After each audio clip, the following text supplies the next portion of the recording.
Pai, do Filho e do Espírito Santo. Amém. Ó Maria concebida sem pecado, rogai por nós que recorremos a vós. São Miguel Arcanjo, defendei-nos no combate. Olá, você que nos acompanha neste estudo sobre a bioética. No vídeo de hoje nós iremos tratar um pouco sobre o aborto. Eu creio que seja um assunto muito relevante para os dias de hoje, devido ao caminho que o nosso país está tomando. De uma forma muito discreta, infelizmente, o Brasil caminha rumo à legalização do aborto. Então é importante que nós cristãos tenhamos a consciência do que é o aborto, qual é a sua pena, o que ele acarreta na humanidade, de onde ele provém. Então hoje nós iremos, de uma certa forma, gritar junto com a igreja, colocar em nossos corações uma iniciativa de ter uma consciência mais apurada sobre este assunto. E assim, junto com a Santa Mãe Igreja, nós teremos então a possibilidade de ajudar o mundo a caminhar para um fim um pouco melhor, principalmente para o nosso país. O aborto, nós iremos tratar sobre o aborto praticado.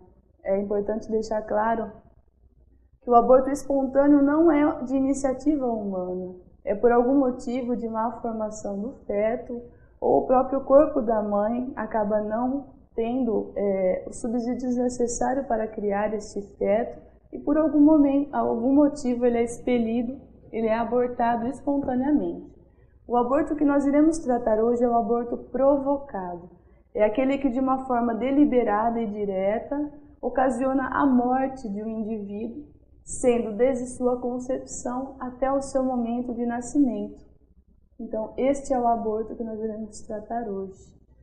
Independente da forma que é causado este aborto, se é através de medicamentos, se é através de cirurgia, seja lá a maneira que for provocado, o aborto, ele acarreta em uma pena, no qual a igreja chama de pena espiritual, que é a excomunhão.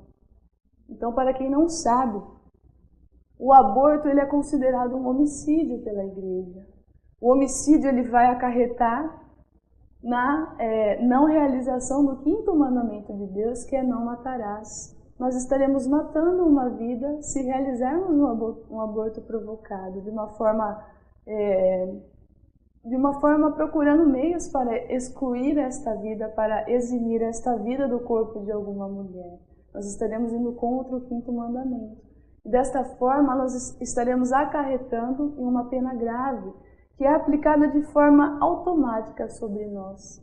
Então, a pena da excomunhão, referente à realização de um aborto, é o que a igreja chama de lati sententia. Então, é uma pena que é aplicada automática. Não precisa ninguém conhecer a história para aplicar esta pena, um bispo ou um padre, mas é uma pena que se aplica automaticamente. Então não pense que é a igreja que pune de uma forma direta, somos nós mesmos que escolhemos ser punidos quando agimos desta maneira, quando abortamos uma criança ou mesmo incentivamos o seu aborto. Então, o Código de Direito Canônico, no cânon 1398, vai nos ensinar: quem provoca aborto, seguindo-se o efeito, incorre em excomunhão lati sententia, que é esta pena automática. Por quê? Existe esta pena espiritual, principalmente para aqueles pecados graves, no qual a legislação humana, no qual a humanidade não aplica uma pena.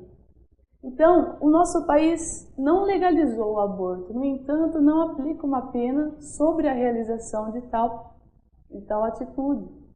E por isso a igreja se pronuncia, penalizando os seus filhos que realizam este pecado mortal, que é um pecado gravíssimo para nós. E quando há excomunhão, é importante saber também que a excomunhão, ela se aplica à realização do aborto de uma forma automática, no entanto, não em todos os casos, porque é necessário que existam duas características juntas para que haja a excomunhão na realização do aborto, que é alcançar o efeito, que é a morte do feto, e A pessoa precisa ter consciência de que a excomunhão existe. Se a pessoa não souber e for ignorante nesse sentido, a excomunhão não se aplica.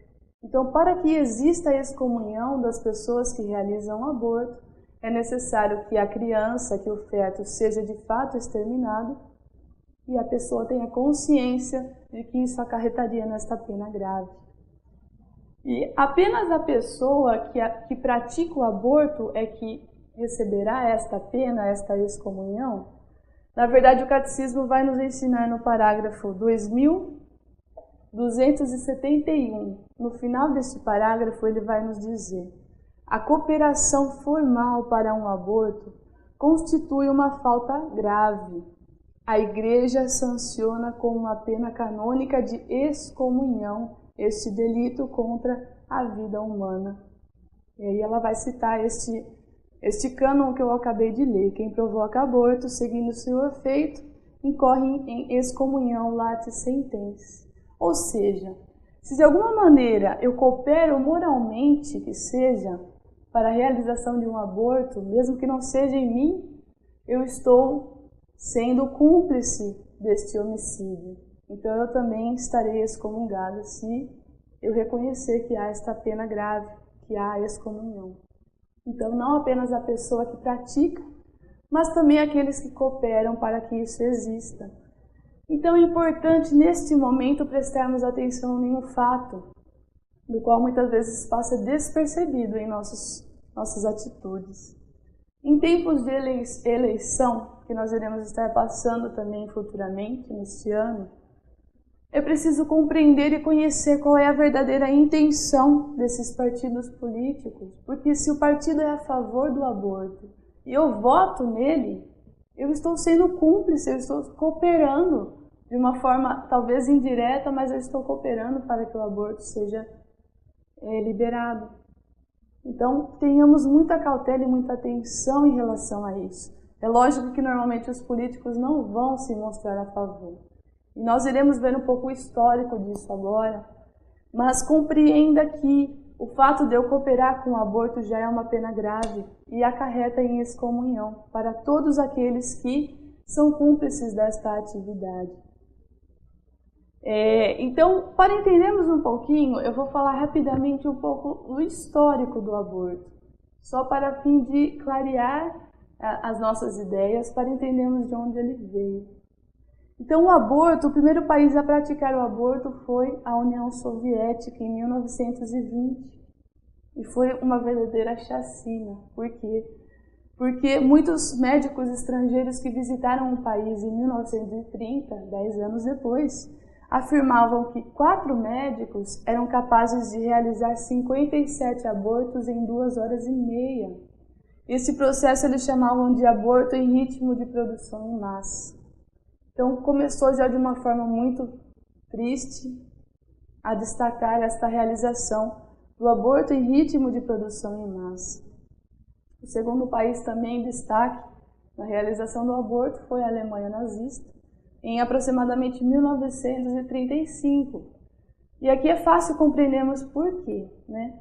Sob a influência de Hitler, a Alemanha passava por uma seleção de raça ariana.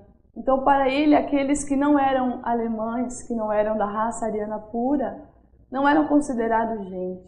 Então, eles incentivavam realmente o aborto das mulheres que não eram dessa raça para eles. Então, esta frase é de Hitler para que nós compreendamos. A fertilidade dos eslavos, que são os europeus, não é desejável. Podem usar contraceptivos ou praticar o aborto. Quanto mais, melhor. Tendo em vista a grandeza das famílias, só nos pode servir que as moças e as mulheres façam o maior número de abortos possíveis. Então, era incentivado o aborto exatamente por esse motivo, de purificar a raça alemã como eles queriam. Então, até aqui nós vamos encontrar focos de aborto, focos de países que praticavam este aborto. No entanto, isso se torna um grande problema quando o aborto vem a alcançar um âmbito mundial. Então, o aborto passa a ser um projeto mundial no qual todos os países vão viver esta legalização e aplicar esta chacina, este homicídio de uma forma liberal. E aqui eu gostaria de destacar uma atitude, uma questão que está nos nossos dias até hoje, que é a implantação de uma cultura de morte.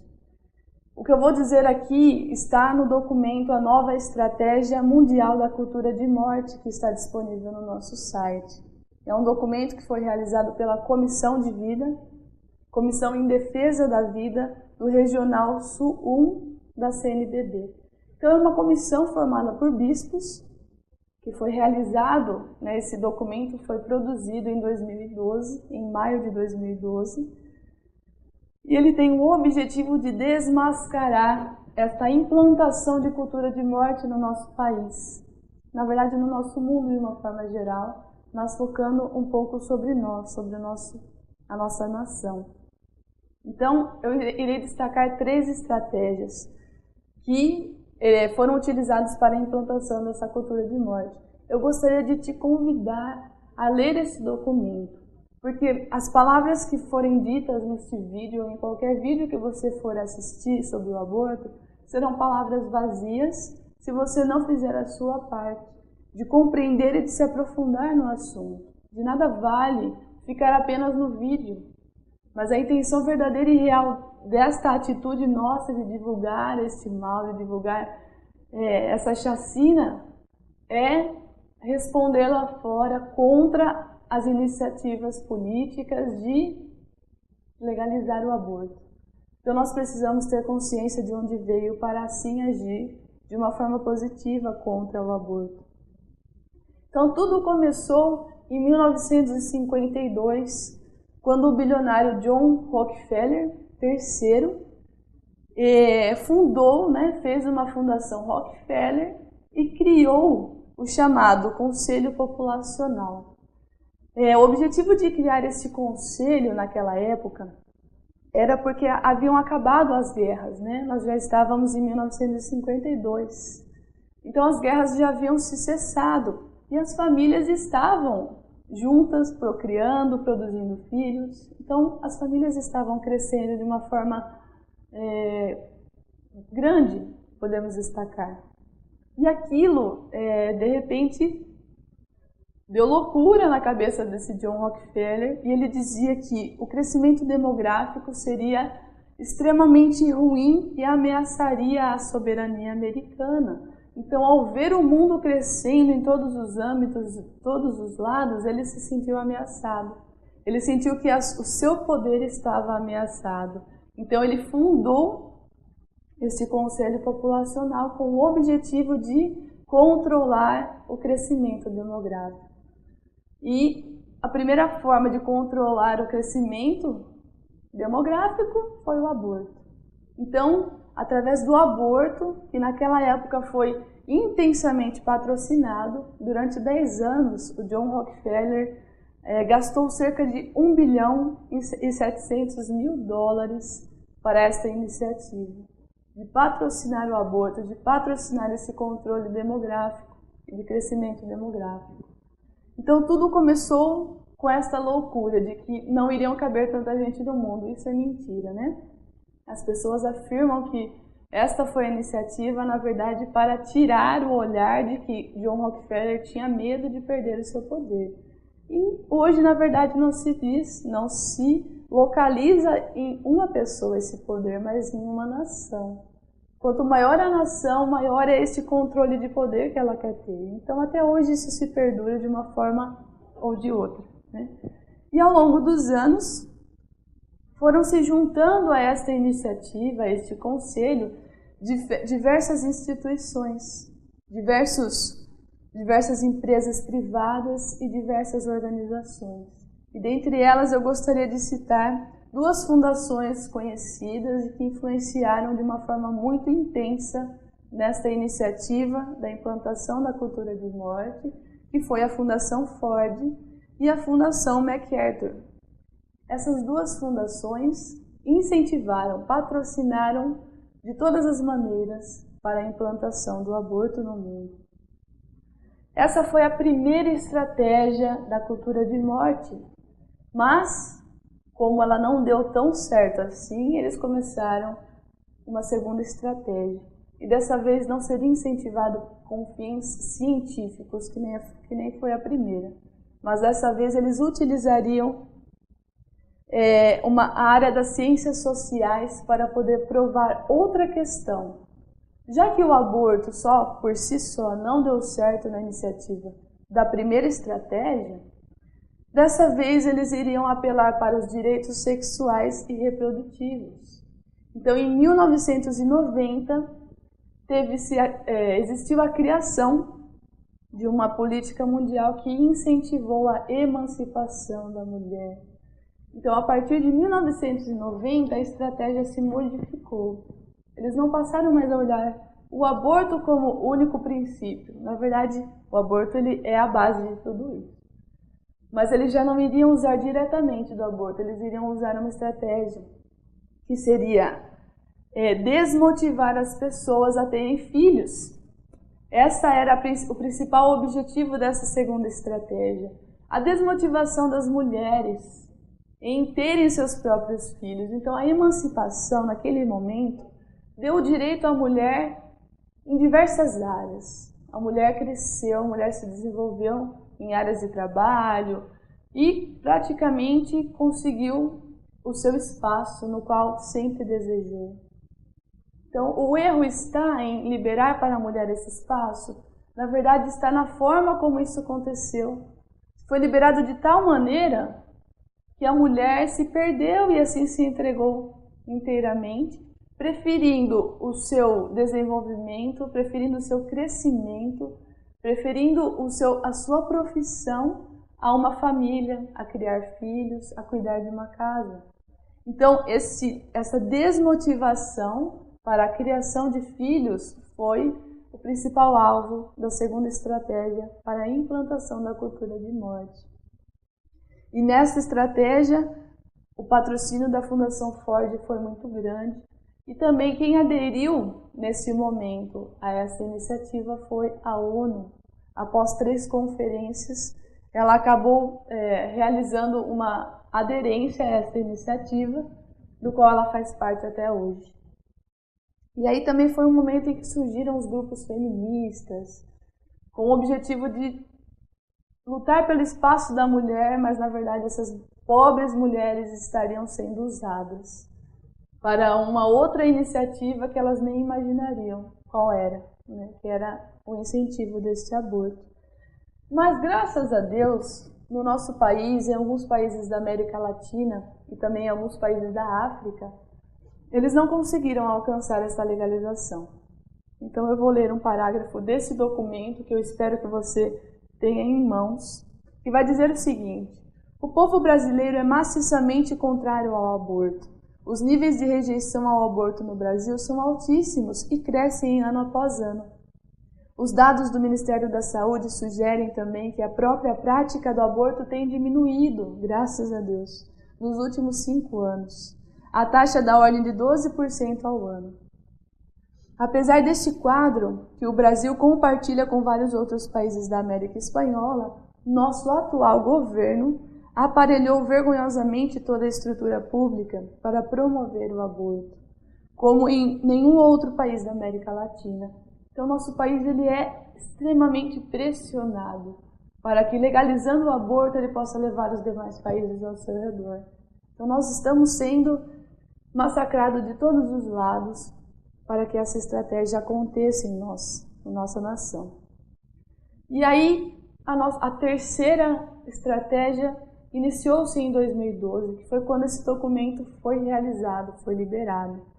Que, na verdade, eles iriam agora apresentar uma outra realidade, para tentar ainda mais obscuramente implantar o aborto no nosso país, que seria através da redução de danos e os serviços de aborto seguro. Então, eles não iriam mais tratar da legalização em si, mas eles iriam tratar de uma segurança para a mulher que quiser abortar. Então, esta foi a iniciativa dessa terceira estratégia. Então, a Fundação MacArthur também influenciou de uma forma muito grande nessa terceira estratégia, que a partir de 1990 colocou no nosso país aproximadamente 36 milhões de dólares para financiar esta estratégia. E aí, em 2002, esta fundação se retirou, dizendo para o nosso governo que era apenas apresentar ao Congresso um projeto de lei que aprovasse o aborto. Mas, mais uma vez, retorno. O Brasil é 80% contra o aborto. É uma grande quantidade e, por isso, não deu certo. A partir de 2002 até hoje, o nosso país se demonstra inteiramente contra a legalização do aborto, apesar de não parecer. E aí o que acontece é o seguinte, a rejeição do povo ao aborto, em vez de diminuir, estava aumentando. Isso também está no documento. Complicava o novo quadro o fato de que, devido ao apoio que o governo petista havia dado, de 2004 a 2010, com diversas aprovações de leis que foram também inserindo o aborto de uma forma escondida, de uma forma oculta, fazia com que a população se retirasse a cada vez mais. Epa, nós estamos vendo coisas erradas. Então a população foi ficando com olhos abertos e atentos sobre o nosso governo. Mas o que acontece? Isso foi até o tempo de Lula, né? De 2004 a 2010. Foi tendo esse avanço na liberação do aborto. Mas em 2010, quando a Dilma Rousseff se elegeu, no segundo turno antes da sua eleição, ela teve que fazer uma carta, ela teve que redigir um escrito para provar ao povo que o aborto não seria aprovado. Então ela disse o seguinte: sou pessoalmente contra o aborto e defendo a manutenção da legislação atual sobre o assunto.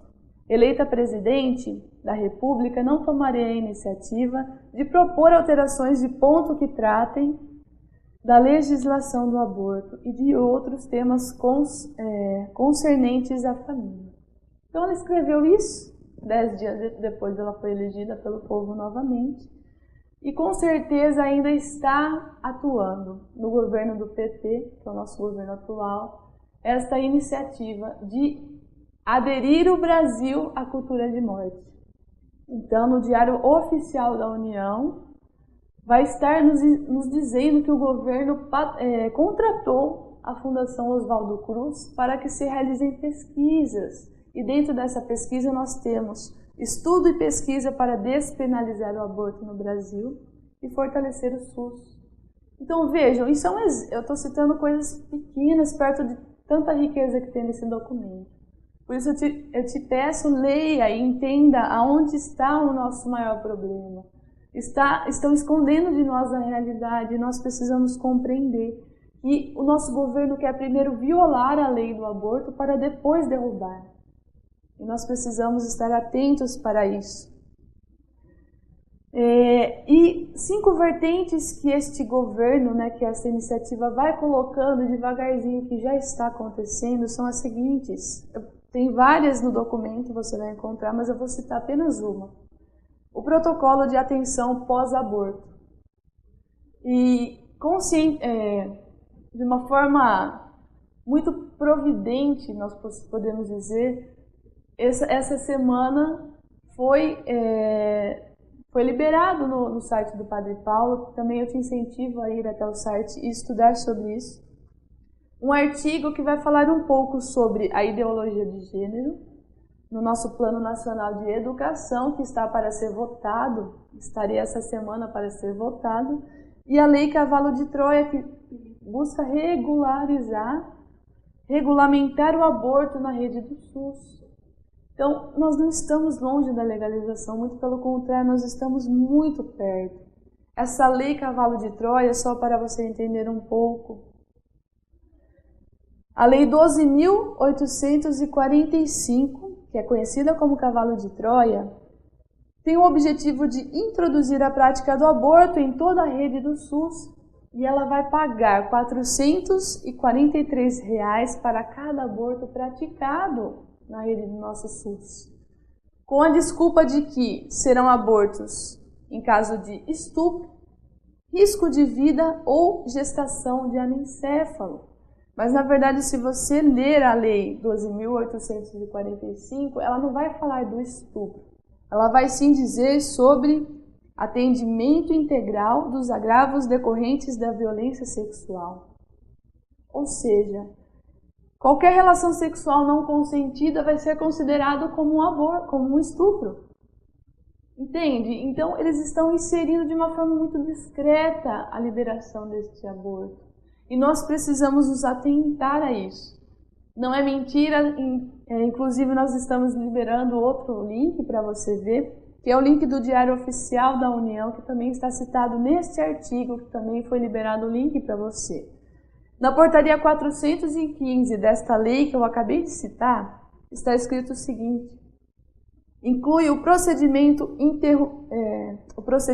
interrupção da gestação, antecipação terapêutica do parto previsto em lei e todos os seus atributos da tabela de procedimento.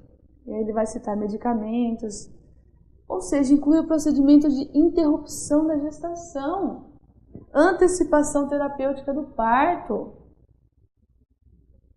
É uma coisa que está entre as linhas, está escondido, está oculto entre as linhas. Nós precisamos agir, meus irmãos. Nós precisamos compreender que o nosso governo atual está sendo uma marionete nas mãos do governo internacional, que querem impor esta democracia. Na verdade, eles querem o poder na mão deles.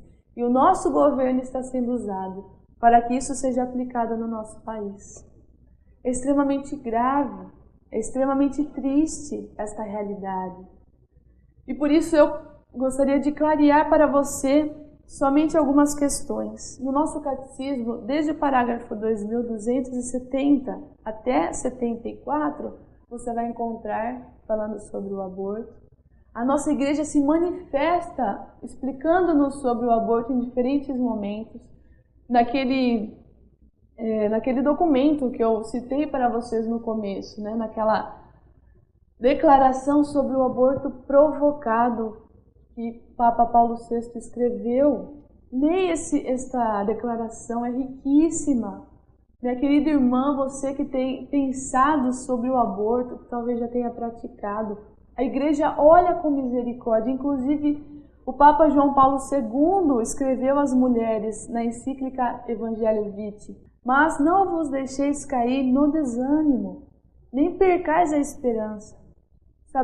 Sabei antes compreender o que se verificou e interpretai-o em toda a sua verdade.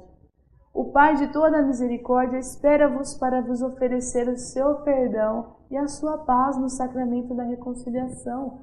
Minha querida irmã, não desanime. Nós temos muitos testemunhos de mulheres, nós vamos encontrar em vários lugares. No Manual da Bioética da Jornada tem. Se você procurar na internet, tem pessoas dizendo que se arrependeram amargamente do aborto praticado. Pessoas que não conseguem mais ter a consciência em paz, que sabem que perderam um filho por iniciativa própria, que assassinaram o filho. Então, não desanime, é isso que diz o nosso Papa. Tenha a coragem de assumir, de continuar a sua vida de uma forma boa, positiva, recebendo o perdão de Deus através do sacramento da reconciliação. Compreenda, então, a profundidade da misericórdia com que a igreja olha para nós. Lembrando que Deus é misericórdia, Deus é perdão, desde que o nosso coração se converta a Ele diariamente. Então não desanime, tenha a certeza de que a igreja te acompanha, de que a igreja está a seu favor, querendo te ajudar. Não é difícil convencer uma pessoa a não praticar o aborto. Mais difícil é cooperar para que a pessoa pratique o aborto. Então a você também, meu irmão e minha irmã, nós temos o papel de ajudar, de ensinar as pessoas aquilo que é correto, aquilo que é errado. E rumo a esta legalização do aborto no nosso país, nós precisamos ter um brado grito de guerra junto com a igreja. Tenhamos essa consciência de que a igreja precisa de nós e de que Deus nos exorta como verdadeiros guerreiros nesses tempos difíceis. No próximo vídeo nós voltaremos conversando um pouquinho mais sobre outros assuntos referentes à bioética. E fique com Deus. Até lá eu espero você.